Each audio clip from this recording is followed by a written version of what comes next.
ਅੱਜ ਦੀ ਵੀਡੀਓ ਦੇ ਵਿੱਚ ਆਪਾਂ ਗੱਲ ਕਰਾਂਗੇ ਰੀਡਿੰਗ ਬਾਰੇ। ਰੀਡਿੰਗ ਦੇ ਬੇਸਿਕ ਟਿਪਸ ਕਿਹੜੇ ਆ ਜਿਨ੍ਹਾਂ ਨੂੰ ਫੋਲੋ ਕਰਕੇ ਤੁਸੀਂ ਆਪਣਾ ਬੈਂਡ ਸਕੋਰ ਵਧੀਆ ਗੇਨ ਕਰ ਸਕਦੇ ਹੋ। ਬਹੁਤ ਸਾਰੇ ਸਟੂਡੈਂਟਸ ਨੂੰ ਰੀਡਿੰਗ ਦੇ ਵਿੱਚ ਹੀ ਪ੍ਰੋਬਲਮ ਆਉਂਦੀ ਆ, ਬਹੁਤ ਸਾਰੇ ਨਹੀਂ ਮੋਸਟਲੀ ਸਟੂਡੈਂਟਸ ਨੂੰ ਰੀਡਿੰਗ ਦੇ ਵਿੱਚ ਹੀ ਪ੍ਰੋਬਲਮ ਆਉਂਦੀ ਹੈ, ਚਾਹੇ ਉਹ ਜਨਰਲ ਟ੍ਰੇਨਿੰਗ ਆ ਚਾਹੇ ਉਹ ਐਕੈਡੈਮਿਕ ਟ੍ਰੇਨਿੰਗ ਆ। ਤਾਂ ਮੇਨ ਸਟੂਡੈਂਟਸ ਨੂੰ ਆਪਾਂ ਪੁੱਛਦੇ ਹਾਂ ਇਸ ਦੇ ਵਿੱਚ ਕੀ ਪ੍ਰੋਬਲਮ ਆਉਂਦੀ ਹੈ, ਤਾਂ ਸਟੂਡੈਂਟਸ ਦਾ ਹਰ ਇੱਕ ਦੀ ਇਹੀ ਇਸ਼ੂ ਹੁੰਦਾ, ਮੈਮ ਰੀਡਿੰਗ 'ਚ ਬਹੁਤ ਪ੍ਰੋਬਲਮ ਆਉਂਦੀ ਆ, ਰੀਡਿੰਗ 'ਚ ਟਾਈਮ ਮੈਨੇਜਮੈਂਟ ਨਹੀਂ ਹੁੰਦੀ, ਆਨਸਰਸ ਨਹੀਂ ਲੱਭਦੇ ਜਾਂ ਸਾਨੂੰ ਕਨਫਿਊਜ਼ਨ ਹੁੰਦੀ ਆ। ਤਾਂ ਅੱਜ ਆਪਾਂ ਨਾ ਬੇਸਿਕ ਸਟੈਪਸ ਦੀ ਗੱਲ ਕਰਾਂਗੇ ਅੱਜ ਦੀ ਵੀਡੀਓ ਦੇ ਵਿੱਚ ਕਿ ਉਹ ਕਿਹੜੇ ਬੇਸਿਕ ਸਟੈਪਸ ਆ ਜਿਨ੍ਹਾਂ ਨੂੰ ਫੋਲੋ ਕਰਕੇ ਤੁਸੀਂ ਜਿਹੜੇ ਆਪਣੇ ਰਾਈਟਿੰਗ ਦੀ ਰੀਡਿੰਗ ਦੀ ਟਾਈਮ ਮੈਨੇਜਮੈਂਟ ਪ੍ਰੋਪਰਲੀ ਕਰ ਸਕਦੇ ਆ ਔਰ ਆਪਣਾ ਰੀਡਿੰਗ ਨੂੰ ਇੰਪਰੂਵ ਕਰ ਸਕਦੇ ਹੋ। ਤਾਂ ਪਹਿਲਾਂ ਆਪਾਂ ਗੱਲ ਕਰਾਂਗੇ ਰੀਡਿੰਗ ਮੋਡਿਊਲ। ਇਹਦੀ ਟਾਈਮਿੰਗ ਕੀ ਹੁੰਦੀ ਆ? ਟਾਈਮਿੰਗ ਇਹਦੀ ਹੈ 60 ਮਿੰਟਸ। 60 ਮਿੰਟਸ ਮਤਲਬ 1 ਆਵਰ, 1 ਘੰਟਾ ਟਾਈਮ ਪੀਰੀਅਡ ਹੁੰਦਾ। 1 ਘੰਟੇ ਦੇ ਵਿੱਚ ਤੁਸੀਂ ਆਪਣਾ ਰੀਡਿੰਗ ਮੋਡਿਊਲ ਕੰਪਲੀਟ ਕਰਨਾ ਹੁੰਦਾ। ਤੇ ਨੰਬਰ ਆਫ ਕੁਐਸਚਨਸ ਕਿੰਨੇ ਹੁੰਦੇ ਆ? 40। ਮੋਸਟਲੀ 40 ਹੁੰਦੇ ਆ, ਸਮ ਟਾਈਮਸ 41 ਵੀ ਹੁੰਦੇ ਆ ਜਾਂ 39 ਵੀ ਹੁੰਦਾ, ਬਟ ਇਦਾਂ ਬਹੁਤ ਰੇਅਰ ਹੁੰਦਾ। ਮੋਸਟਲੀ ਆਪਾਂ ਮੰਨ ਕੇ ਚੱਲਦੇ ਕਿ ਇਹਦੇ ਵਿੱਚ 40 ਕੁਐਸਚਨਸ ਹੁੰਦੇ ਆ ਔਰ ਇਹ 40 ਕੁਐਸਚਨਸ 3 ਸੈਕਸ਼ਨਸ ਦੇ ਵਿੱਚ ਡਿਵਾਈਡਡ ਹੁੰਦੇ ਆ। ਸੈਕਸ਼ਨ 1, 2 ਔਰ 3। ਹੋ ਸਕਦਾ ਫਸਟ ਸੈਕਸ਼ਨ ਦੇ ਵਿੱਚ 13 ਕੁਐਸਚਨ ਹੋਣ, ਹੋ ਸਕਦਾ 10 ਹੋਣ ਔਰ ਸਮਟਾਈਮਸ 7 ਵੀ ਹੁੰਦੇ ਆ ਔਰ ਉਹ ਡਿਪੈਂਡ ਕਰਦਾ ਬਟ ਜਿਹੜੇ 40 ਤੇ 40 ਕੁਐਸਚਨ ਆ ਉਹ ਤਿੰਨੋਂ ਸੈਕਸ਼ਨਸ ਦੇ ਵਿੱਚ ਡਿਵਾਈਡ ਹੋਣੇ ਆ। ਤੇ ਜਿਹੜੀ ਮੇਨ ਗੱਲ ਆ ਇਹਦੇ ਵਿੱਚ ਜਿਸ ਤਰ੍ਹਾਂ ਲਿਸਨਿੰਗ ਦੇ ਵਿੱਚ 30 + 10 ਮਿੰਟਸ ਆਪਾਂ ਨੂੰ ਮਿਲਦੇ ਆ, 10 ਮਿੰਟਸ ਆਨਸਰ ਟ੍ਰਾਂਸਫਰ ਕਰਨ ਲਈ ਮਿਲਦੇ ਆ, ਬਟ ਉਸ ਤਰ੍ਹਾਂ ਰੀਡਿੰਗ ਦੇ ਵਿੱਚ ਨਹੀਂ ਹੁੰਦਾ। ਰੀਡਿੰਗ ਦੇ ਵਿੱਚ 60 ਮਿੰਟਸ ਹੀ ਮਿਲਨੇ ਆ ਔਰ ਉਹ 60 ਮਿੰਟਸ ਦੇ ਵਿੱਚ ਹੀ ਤੁਸੀਂ ਆਪਣੀ ਜਿਹੜੀ ਰੀਡਿੰਗ ਕੰਪਲੀਟ ਕਰਨੀ ਆ। ਜਿਹੜੇ ਆਨਸਰਸ ਨੇ ਉਹ ਨਾਲ ਦੀ ਨਾਲ ਹੀ ਤੁਸੀਂ ਆਪਣੇ ਸ਼ੀਟ ਦੇ ਉੱਪਰ ਟ੍ਰਾਂਸਫਰ ਕਰਨੇ ਆ ਔਰ ਉਹਨਾਂ 60 ਮਿੰਟਸ ਦੇ ਵਿੱਚ ਹੀ ਤੁਸੀਂ ਆਨਸਰ ਫਾਈਂਡ ਆਊਟ ਕਰਨੇ ਆ ਔਰ ਉਹਨਾਂ ਨੂੰ ਟ੍ਰਾਂਸਫਰ ਕਰਨਾ ਹੈ। ਐਗਜ਼ਾਮ ਦੇ ਵਿੱਚ ਇਹ ਸੈਕਿੰਡ ਮੋਡਿਊਲ ਹੁੰਦਾ ਹੈ। First module listening, second writing reading ਔਰ ਥਰਡ ਵਨ ਇਜ਼ ਰਾਈਟਿੰਗ। ਤਾਂ ਹੁਣ ਆਪਾਂ ਗੱਲ ਕਰਾਂਗੇ ਉਹਨਾਂ ਟਿਪਸ ਦੀ ਜਿਨ੍ਹਾਂ ਨੂੰ ਤੁਸੀਂ ਫੋਲੋ ਕਰਨਾ ਆਪਣੀ ਪ੍ਰੈਕਟਿਸ ਦੇ ਲਈ, ਆਪਣੀ ਬੈਂਡ ਸਕੋਰ ਇੰਪਰੂਵ ਕਰਨ ਦੇ ਲਈ। First thing is do not read slowly. ਜਿਸ ਤਰ੍ਹਾਂ ਹੁਣ ਆਪਾਂ ਗੱਲ ਕੀਤੀ ਕਿ 60 ਮਿੰਟਸ ਹੀ ਮਿਲਨੇ ਆ ਔਰ 60 ਮਿੰਟਸ ਨੂੰ ਆਪਾਂ ਪ੍ਰੋਪਰਲੀ ਮੈਨੇਜ ਕਰਨਾ ਤਾਂ ਕਿ ਜਿਹੜੀ ਆਪਾਂ ਰੀਡਿੰਗ ਆ ਟਾਈਮ ਤੇ ਆਪਣੀ ਕੰਪਲੀਟ ਕਰ ਸਕੀਏ। ਇਸ ਲਈ ਕਿ ਇਹ ਨਹੀਂ ਹੈ ਕਿ ਤੁਸੀਂ ਜੋ ਪੂਰਾ ਪੈਸੇਜ ਉਹਨੂੰ ਵਰਡ ਬਾਈ ਵਰਡ ਤੁਸੀਂ ਉਹਨੂੰ ਰੀਡ ਕਰਨਾ ਸ਼ੁਰੂ ਕਰ ਦੇਣਾ। ਅਗਰ ਤੁਸੀਂ ਇਸ ਤਰ੍ਹਾਂ ਰੀਡ ਕਰੋਗੇ ਤਾਂ ਜਿਹੜੀ ਤੁਹਾਡੀ ਟਾਈਮ ਮੈਨੇਜਮੈਂਟ ਆ ਬਿਲਕੁਲ ਹੀ ਨਹੀਂ ਹੋ ਪਾਊਗੀ। ਤਾਂ ਜੋ ਤੁਹਾਡਾ ਟਾਈਮਿੰਗ ਆ ਉਹ ਰੀਡਿੰਗ ਤੇ ਸਪੈਂਡ ਹੋ ਜਾਣੀ ਔਰ ਜਿਹੜੇ ਆਨਸਰਸ ਫਾਈਂਡ ਆਊਟ ਕਰਨੇ ਉਹ ਤੁਸੀਂ ਇੱਕ ਪੈਸੇਜ ਦੇ ਕਰ ਲਓਗੇ, 2 ਦੇ ਕਰ ਲਓਗੇ, ਤੁਹਾਡਾ ਜਿਹੜਾ ਥਰਡ ਵਨ ਪੈਸੇਜ ਆ ਉਹ ਰਹਿ ਜਾਊਗਾ। ਤਾਂ ਇਹਦੇ ਲਈ ਤੁਸੀਂ ਮੇਨ ਕੀ ਕਰਨਾ? ਸਕਿਮ ਐਂਡ ਸਕੈਨ। ਇਹਨਾਂ 2 S ਨੂੰ ਯਾਦ ਰੱਖਣਾ ਹੈ। 2S ਮਤਲਬ ਸਕਿਮ ਐਂਡ ਸਕੈਨ। ਸਕਿਮ ਦੇ ਵਿੱਚ ਕੀ ਜਿਹੜਾ ਮੇਨ ਆਈਡੀਆ ਸਕਿਮ ਕਰ ਲੈਣਾ ਕਿ ਉਹ ਕੀ ਕਹਿਣਾ ਚਾਹ ਰਿਹਾ ਹੈ, ਪੈਸੇਜ ਦੇ ਵਿੱਚ ਕੀ ਕਹਿਣਾ ਚਾਹ ਰਹੇ ਆ, ਉਹ ਆਪਾਂ ਨੂੰ ਕੀ ਪੁੱਛ ਰਹੇ ਆ ਜਾਂ ਕੁਐਸਚਨ ਦੇ ਵਿੱਚ ਉਹਨਾਂ ਨੇ ਆਪਾਂ ਨੂੰ ਕੀ ਪੁੱਛਿਆ ਔਰ ਉਸ ਚੀਜ਼ ਦਾ ਜਿਹੜਾ ਆਪਣਾ ਮੀਨਿੰਗ ਆ ਉਹ ਕਿਸ ਲਾਈਨ ਦੇ ਵਿੱਚ ਨਿਕਲ ਰਿਹਾ ਹੈ। ਸਕੈਨ ਕੀ ਕਰਨਾ? ਡਿਟੇਲਸ ਨੂੰ ਸਕੈਨ ਕਰਕੇ ਤੁਸੀਂ ਬਰੀਫ ਕਰ ਲੈਣਾ ਤਾਂ ਕਿ ਜਦੋਂ ਤੁਸੀਂ ਉਹ ਪੈਸੇਜ ਦੀਆਂ ਮੇਨ ਲਾਈਨਸ ਪੜ੍ਹੀਆਂ ਔਰ ਕੁਐਸਚਨ ਤੁਸੀਂ ਪਹਿਲਾਂ ਪੜ੍ਹਿਆ ਹੋਇਆ ਹੈ ਔਰ ਉਹ ਸਟੇਟਮੈਂਟ ਦੇ ਅਕੋਰਡਿੰਗ ਤੁਹਾਨੂੰ ਜਦੋਂ ਤੁਸੀਂ ਸਕਿਮ ਕਰਕੇ ਉਹਨੂੰ ਬਰੀਫ ਕਰਕੇ ਇਨਫੋਰਮੇਸ਼ਨ ਨੂੰ ਜਦੋਂ ਤੁਸੀਂ ਰੀਡ ਕੀਤਾ ਤਾਂ ਤੁਹਾਨੂੰ ਨਾਲ ਦੀ ਨਾਲ ਪਤਾ ਲੱਗ ਜਾਏ ਕਿ ਹਾਂ ਆਨਸਰ ਇਹ ਪਿਆ ਔਰ ਤੁਸੀਂ ਉਹ ਆਪਣਾ ਚਾਹੇ ਉਹ ਬਲੈਂਕਸ ਆ, ਚਾਹੇ ਟਰੂ ਆ, ਫਾਲਸ ਆ ਜਾਂ MCQ ਆ, ਇਸੇ ਤਰ੍ਹਾਂ ਤੁਸੀਂ ਉਸ ਚੀਜ਼ ਨੂੰ ਉਹਦੇ ਨਾਲ ਕੰਪੇਅਰ ਕਰ ਦੇਣਾ ਹੈ ਔਰ ਆਪਣਾ ਸਾਰਾ ਕੁਝ ਐਡ ਕਰ ਦੇਣਾ ਹੈ। ਇਹਦੇ 'ਚ ਡਿਪੈਂਡ ਕਰਦਾ ਹੈ ਕਿ ਤੁਸੀਂ ਉਸ ਚੀਜ਼ ਨੂੰ ਕਿੱਦਾਂ ਲੈਂਦੇ ਹੋ, ਕਿੱਦਾਂ ਉਸ ਚੀਜ਼ ਤੇ ਫੋਕਸ ਕਰਦੇ ਹੋ। ਇਸ ਲਈ ਵਰਡ ਟੂ ਵਰਡ ਤੁਸੀਂ ਰੀਡ ਨਹੀਂ ਕਰਨਾ। Second thing is do not spend too much time on N answer. ਇਹ ਨਹੀਂ ਹੈ ਕਿ ਤੁਸੀਂ ਇੱਕ ਆਨਸਰ ਆ ਤੁਹਾਨੂੰ ਉਹਦਾ ਨਹੀਂ ਮਿਲਿਆ, ਫਿਲਿੰਗ ਦਾ ਬਲੈਂਕਸ ਆ ਕੋਈ ਤੁਹਾਨੂੰ ਉਹਦਾ ਨਹੀਂ ਮਿਲ ਰਿਹਾ ਕਿ ਇਹ ਬਲੈਂਕ ਦੇ ਵਿੱਚ ਕੀ ਇਨਫੋਰਮੇਸ਼ਨ ਫਿਲ ਕਰਨੀ ਹੈ ਜਾਂ ਤੁਹਾਨੂੰ ਇਹ ਨਹੀਂ ਪਤਾ ਚੱਲ ਰਿਹਾ ਕਿ ਜਿਹੜੀ ਇਨਫੋਰਮੇਸ਼ਨ ਪ੍ਰੈਜ਼ੈਂਟ ਹੈ ਇਹ ਨਾਟ ਗਿਵਨ ਆ, ਫਾਲਸ ਹੈ ਜਾਂ ਟਰੂ, ਤਾਂ ਉਸ ਚੀਜ਼ ਨੂੰ ਤੁਸੀਂ ਉੱਥੇ ਹੀ ਲੈਫਟ ਕਰ ਦੇਣਾ।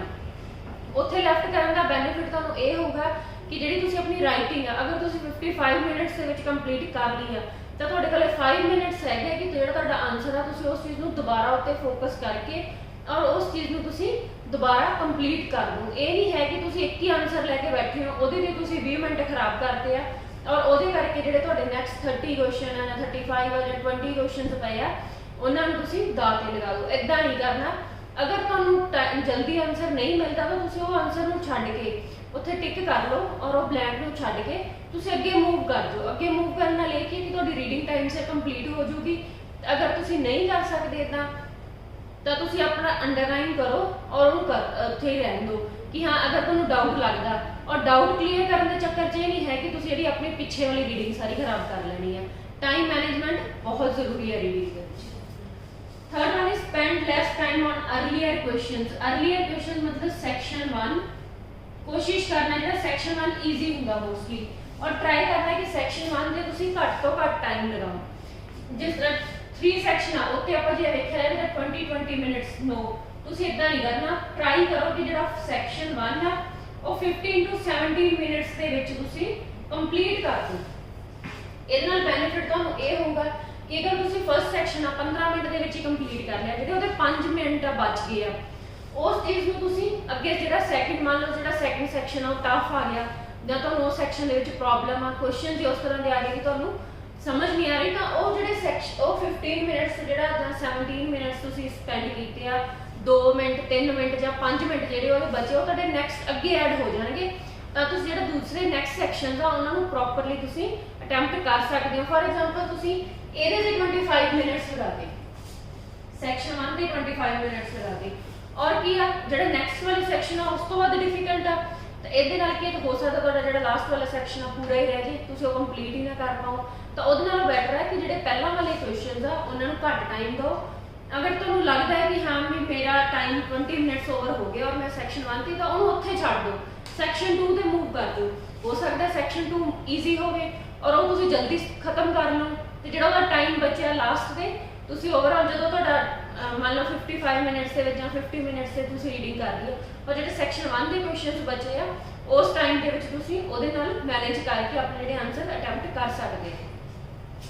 Next is enough time to transfer answer. Enough time to transfer answer वही चीज़ आ गई कि अगर तुसी नाल दी नाल रीडिंग सॉल्व करके अपने जी तुहाडी जिहड़ी रीडिंग दी बुकलेट आ ओहदे ते तुसी आंसर लिख रहे हो डे जां एदा ए ठीक आ डी ऑप्शन एफ जां कुछ भी तुसी कर रहे हो जिहड़े हैडिंग मैच कर रहे हो लिस्ट ऑफ हैडिंग्स नाल जां किसी तरह का कुछ भी तुसी ट्रू फॉल्स लिख रहे हो।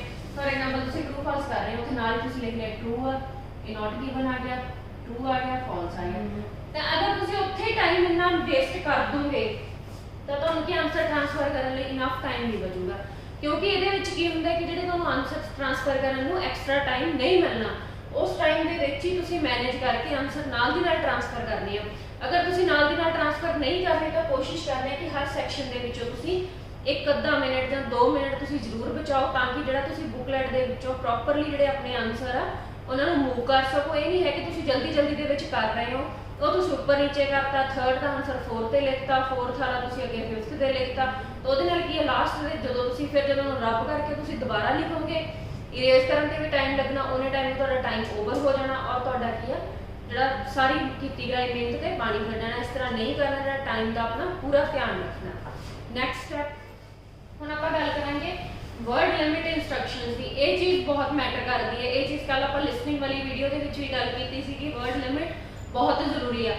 फॉर एग्जांपल उन्होंने आपको किया है नो मोर देन 3 वर्ड्स।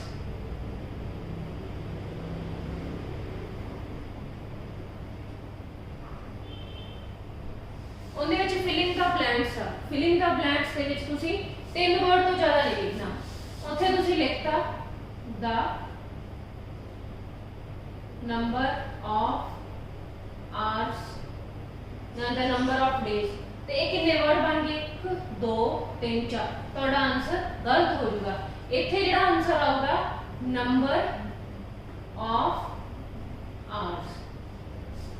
इसी तरह ही अगर उन्होंने गल की है 2 वर्ड्स की तो तुसी 2 वर्ड ही लिखने आ तुसी उत्थे जगह की जगह 3 वर्ड नहीं लिख सकते।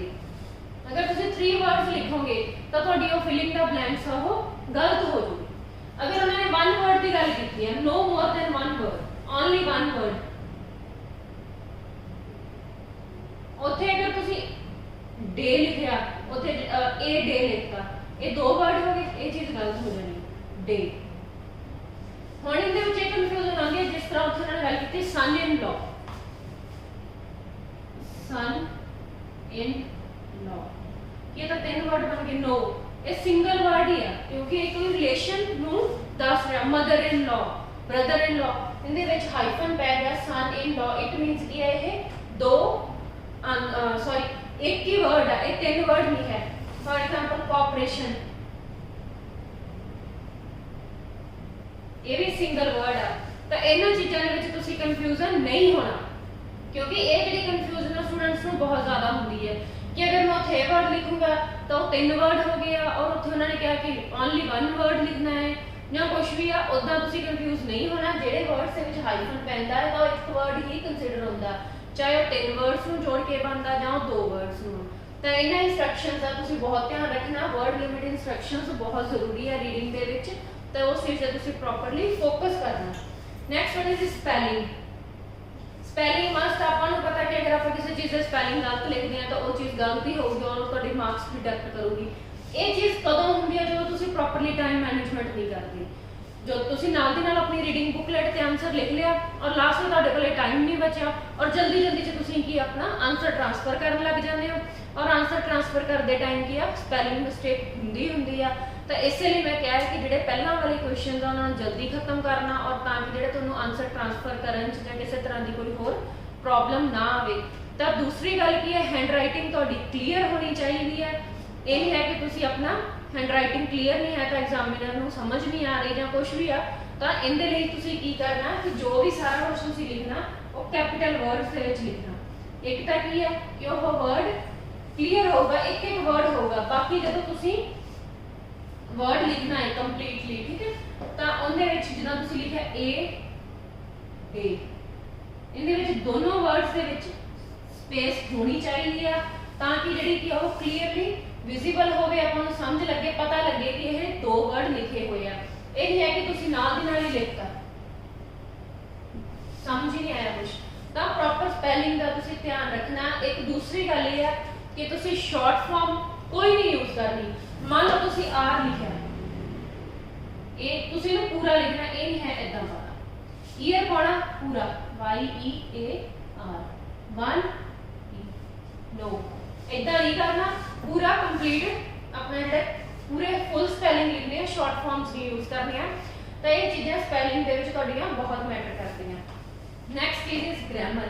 ਇਹਦੇ ਵਿੱਚ ਕੀ ਆ ਉਹੀ ਸੇਮ ਜਿਸ ਤਰ੍ਹਾਂ ਆਪਾਂ ਕੱਲ ਲਿਸਨਿੰਗ 'ਚ ਵੀ ਗੱਲ ਕੀਤੀ, ਸਿੰਗੂਲਰ ਐਂਡ ਪਲੂਰਲ ਵਰਡਸ। ਅਗਰ ਉਹਨਾਂ ਨੇ ਸਿੰਗੂਲਰ ਦੀ ਗੱਲ ਕੀਤੀ ਆ ਤਾਂ ਤੁਸੀਂ ਪਲੂਰਲ ਵਰਡ ਲਿਖਤਾ।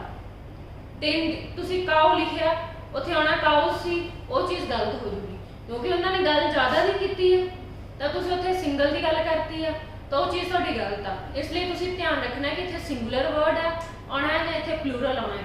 ਅਗਰ ਸਿੰਗੂਲਰ ਆਉਣਾ ਤੁਸੀਂ ਪਲੂਰਲ ਲਿਖਤਾ ਤਾਂ ਵੀ ਗਲਤ ਆ, ਅਗਰ ਪਲੂਰਲ ਆਉਣਾ ਤੇ ਤੁਸੀਂ ਸਿੰਗੂਲਰ ਕਰਤਾ ਤਾਂ ਉਹ ਵੀ ਚੀਜ਼ ਗਲਤ ਆ। ਇਸ ਲਈ ਧਿਆਨ ਰੱਖਣਾ ਕਿ ਕਿਹਦੇ ਮਗਰ ਐਸ ਲਗਾਉਣੀ ਆ, ਕਿੱਥੇ ਨਹੀਂ ਲਗਾਉਣੀ। ਉਹਨੂੰ ਜ਼ਿਆਦਾ ਬਣਾਉਣਾ ਜਾਂ ਨਹੀਂ ਉਹ ਡਿਪੈਂਡ ਕਰਦਾ ਜੋ ਤੁਹਾਡੀ ਸਟੇਟਮੈਂਟ ਦੇ ਵਿੱਚ ਪੁੱਛਿਆ ਗਿਆ ਜਾਂ ਜੋ ਤੁਹਾਡੇ ਰੀਡਿੰਗ ਪੈਸੇਜ ਦੇ ਵਿੱਚ ਗੱਲ ਕੀਤੀ ਗਈ ਆ। ਇਹ ਚੀਜ਼ਾਂ ਦਾ ਤੁਸੀਂ ਬਹੁਤ ਧਿਆਨ ਰੱਖਣਾ। Next is not reading instructions. ਇਸ ਚੀਜ਼ ਨੂੰ ਤੁਸੀਂ ਬਹੁਤ ਧਿਆਨ ਚ ਰੱਖਣਾ। ਨੋਟ ਰੀਡਿੰਗ ਇਨਸਟਰਕਸ਼ਨਸ ਦੀ ਪ੍ਰੋਬਲਮ ਕਦੋਂ ਆਉਂਦੀ ਆ? ਸਟੂਡੈਂਟਸ ਨੂੰ ਇਹ ਨਹੀਂ ਪਤਾ ਹੁੰਦਾ ਹੈ ਕਿ ਟਰੂ ਫਾਲਸ ਨਾਟ ਗਿਵਨ ਹੈ। ਸਮਟਾਈਮਸ ਉੱਥੇ ਉਹਨਾਂ ਨੇ ਟਰੂ ਫਾਲਸ ਨਾਟ ਗਿਵਨ ਦੀ ਜਗ੍ਹਾ ਲਿਖਿਆ ਹੁੰਦਾ ਯੈਸ ਨੋ ਨਾਟ ਗਿਵਨ। ਅਗਰ ਤੁਸੀਂ ਇਨਸਟਰਕਸ਼ਨਸ ਪ੍ਰੋਪਰਲੀ ਰੀਡ ਨਹੀਂ ਕੀਤੀਆਂ ਤਾਂ ਤੁਸੀਂ ਯੈਸ ਦੀ ਜਗ੍ਹਾ ਟਰੂ ਲਿਖਤਾ, नो ਦੀ ਜਗ੍ਹਾ ਫਾਲਸ ਲਿਖਤਾ, ਨਾਟ ਗਿਵਨ ਦਾ ਚਲੋ ਇਦਾਂ ਹੀ ਰਹਿਣਾ ਹੈ। ਤਾਂ ਤੁਸੀਂ ਇਹ ਚੀਜ਼ਾਂ ਲਿਖਤੀਆਂ ਤਾਂ ਵੀ ਤੁਹਾਡੀ ਜਿਹੜਾ ਗਲਤ ਆ। ਅਗਰ ਕਿਹਾ ਉਹਨਾਂ ਟਰੂ ਫਾਲਸ ਆ ਤੁਸੀਂ ਲਿਖਤਾ ਯੈਸ ਨੋ ਤਾਂ ਇਹ ਵੀ ਚੀਜ਼ ਤੁਹਾਡੀ ਗਲਤ ਆ। ਇਸ ਲਈ ਤੁਸੀਂ ਇਹ ਧਿਆਨ ਰੱਖਣਾ ਕਿ ਉਹਨਾਂ ਨੇ ਟਰੂ ਫਾਲਸ ਲਿਖਣ ਨੂੰ ਕਿਹਾ ਹੈ ਜਾਂ ਯੈਸ ਨੋ ਕਿਹਾ ਜਾਂ ਕੁਝ ਵੀ ਕਿਹਾ, ਉਹਨਾਂ ਚੀਜ਼ਾਂ ਦਾ ਬਹੁਤ ਧਿਆਨ ਰੱਖਣਾ। ਇਹ ਨਹੀਂ ਹੈ ਸਟੇਟਮੈਂਟ ਪੜ੍ਹ ਲਈ ਟਰੂ ਫਾਲਸ ਹੀ ਹੋਣਗੇ, ਨੋ। ਇਹ ਗਲਤੀ ਕਦੇ ਨਹੀਂ ਕਰਨੀ। ਸਟੂਡੈਂਟਸ ਬਹੁਤ ਕਾਮਨਲੀ ਇਹ ਮਿਸਟੇਕ ਕਰਦੇ ਆ। ਔਰ ਅਗਰ ਤੁਸੀਂ ਦੇਖੋ ਕਿ 5 ਸਟੇਟਮੈਂਟਸ ਉਹਨਾਂ ਨੇ ਦਿੱਤੀਆਂ ਹੋਈਆਂ, 5 ਚੋਂ 4 ਟਰੂ ਫਾਲਸ ਜਾਂ ਨਾਟ ਹੈਗੇ ਯੈਸ ਨੋ ਔਰ ਵਿੱਚੋਂ ਇੱਕ ਨਾਟ ਗਿਵਨ ਹੈਗਾ। 4 ਵੀ ਤੁਸੀਂ ਛੱਡੋ, 3 ਔਰ 2 ਆ। ਤੁਸੀਂ ਇਹ 3 ਹੀ ਟਰੂ ਫਾਲਸ ਲਿਖਣਾ ਹੈ, ਯੈਸ ਨੋ ਲਿਖਤਾ ਜਾਂ ਯੈਸ ਨੋ ਲਿਖਣਾ ਤੁਸੀਂ ਟਰੂ, ਔਰ 3 ਤਾਂ ਤੁਹਾਡੇ ਸਿੱਧੇ ਹੀ ਗਲਤ ਹੋ ਗਏ। ਔਰ ਜਿੱਥੇ ਤੁਹਾਡੇ 35 ਹੋਣੇ ਆ ਉੱਥੇ 32 ਰਹਿ ਜਾਣਗੇ ਔਰ ਡਾਇਰੈਕਟ ਤੁਹਾਡਾ ਬੈਂਡ ਸਕੋਰ ਦਾ ਇਸ ਚੀਜ਼ ਤੇ ਇਫੈਕਟ ਪੈਂਦਾ ਹੈ। ਇਹਨਾਂ ਚੀਜ਼ਾਂ ਨੂੰ ਤੁਸੀਂ ਬਹੁਤ ਧਿਆਨ ਚ ਰੱਖਣਾ। ਨੈਕਸਟ ਆਪਾਂ ਹੁਣ ਜਿਹੜੀ ਨੈਕਸਟ ਇਨਸਟਰਕਸ਼ਨ ਦੀ ਆਪਾਂ ਗੱਲ ਕਰਦੇ ਹਾਂ, ਜਿਹੜੀਆਂ ਤੁਸੀਂ ਪ੍ਰੋਪਰਲੀ ਰੀਡ ਕਰਨੀਆਂ। ਫੋਰ ਐਗਜ਼ਾਮਪਲ ਤੁਹਾਨੂੰ ਮਲਟੀਪਲ ਚੋਇਸ ਕੁਐਸਚਨ ਦਿੱਤਾ ਹੋਇਆ ਹੈ, ਮਲਟੀਪਲ ਚੋਇਸ ਕੁਐਸਚਨ ਦੀਆਂ ਤੁਹਾਨੂੰ ਆਪਸ਼ਨ ਦਿੱਤੀਆਂ ਹੋਣਗੀਆਂ A B C D और E, ਜਾਂ 1 2 3 4 और समटाइम 5 ऑप्शंस भी ਦਿੱਤੀਆਂ ਹੋਣਗੀਆਂ। ਉਹਦੇ ਉੱਪਰ ਹੀ ਲਿਖਿਆ ਹੋਊਗਾ choose any 2 options, choose any 2 statements. But ਤੁਸੀਂ ਕੀ ਕਰਦੇ ਹੋ, ਜਲਦੀ ਜਲਦੀ ਦੇ ਵਿੱਚ ਇੱਕ ਆਪਸ਼ਨ ਚੂਜ਼ ਕਰ ਲਈ, ਇਨਸਟਰਕਸ਼ਨਸ ਰੀਡ ਨਹੀਂ ਕੀਤੀਆਂ, ਆਪਸ਼ਨ ਇੱਕ ਚੂਜ਼ ਕਰ ਲਈ ਸੀ ਔਰ ਉਸ ਚੀਜ਼ ਨੂੰ ਟ੍ਰਾਂਸਫਰ ਕਰਤਾ, ਤਾਂ ਉਹ ਚੀਜ਼ ਵੀ ਤੁਹਾਡੀ ਗਲਤ ਆ। ਜਿਸ ਤਰ੍ਹਾਂ ਤੁਹਾਡੀਆਂ ਦੋ ਆਪਸ਼ਨਸ ਆਉਣੀਆਂ A and C, D E, second third ਜਾਂ ਸੈਕਿੰਡ फोर्थ। अगर तुम दोनों ऑप्शंस लिखोगे तो ਤੁਹਾਡਾ आंसर ठीक होना और ਤੁਹਾਨੂੰ एक नंबर मिलना। अगर तुम दो की जगह एक ऑप्शन चूज करके लिखते हो तो ਤੁਹਾਡਾ आंसर गलत होगा। ये इंस्ट्रक्शन तुम प्रॉपरली रीड करनी है हर क्वेश्चन अटैम्प्ट करने तो पहला, चाहे वो ट्रू फॉल्स है चाहे वो नॉट गिवन है। उस तरह ही word limit instruction filling the blanks दे विच भी है, उन्हां नूं भी तुसीं ध्यान च रखना।